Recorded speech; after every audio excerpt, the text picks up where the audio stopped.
Hakim yang saya muliakan, menjadi kebanggaan yang luar biasa bahwa saya pernah membantu dalam mengungkap dan menangkap muatan kapal yang membawa narkotika di Batam pada tahun 2018 serta beberapa pengungkapan lainnya, walaupun saya hanya seorang ibu rumah tangga. Penderitaan yang saya alami bermula dari saya menghubungi Bapak Teddy Minahasa lewat pesan singkat WhatsApp, di mana maksud saya pada saat itu hanya ingin bekerja kembali dan meminta modal ke luar negeri untuk menjual keris pusaka beliau, yang dimana dulu pekerjaan ini belum dapat saya selesaikan akibat datangnya pandemi COVID-19. Karena saya berpikir jika saya dapat menjual keris pusaka tersebut, saya dapat memberikan kehidupan yang lebih baik untuk keluarga saya. Tapi ternyata balasan dari pesan singkat itu, beliau meminta saya untuk mencarikan lawan narkoba tersebut. Bahkan beliau menginginkan pembeli untuk dapat bertransaksi di daerah Sumatera Barat. Dan pada saat itu saya hanya berpikir bahwa karena beliau berpangkat tinggi, maka tidak akan terjadi apa-apa pada saya jika saya melakukan perintah dari beliau. Naib memang pemikiran. Tapi saya tahu pada saat itu saya tidak berpikir jauh ke depan dan hanya berpikir bahwa saya bisa mendapatkan modal untuk biaya akomodasi saya. Karena pemikiran saya seperti itu, seperti ini dan faktor ekonomi, makanya perintah tersebut saya lakukan. Saya menjalankan perintah Bapak Teddy Minahasa untuk mencarikan lawan dan berhasil mendapatkan 350 juta rupiah, di mana Bapak Teddy meminta saya untuk menyerahkan uang tersebut kepada Dodi.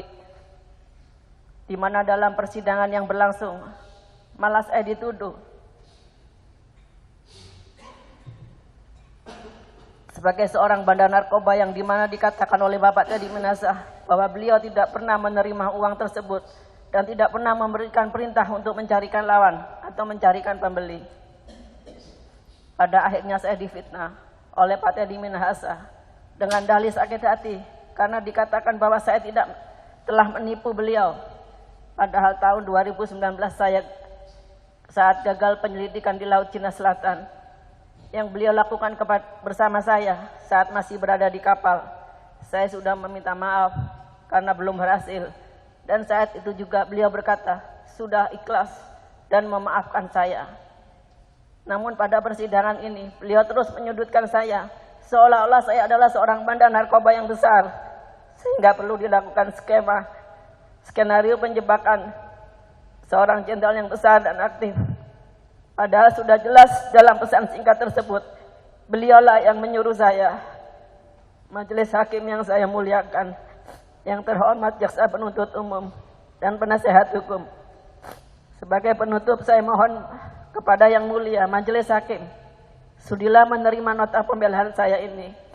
Semua kejujuran telah saya berikan selama masa persidangan ini, kiranya dapat menjadi bahan pertimbangan majelis hakim untuk dapat memberikan putusan yang seadil-adilnya bagi saya.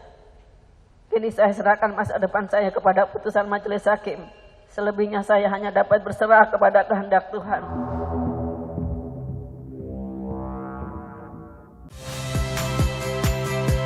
Saya Friska Clarissa. Saksikan program-program Kompas TV melalui siaran digital, pay TV, dan media streaming lainnya. Kompas TV, independen, terpercaya.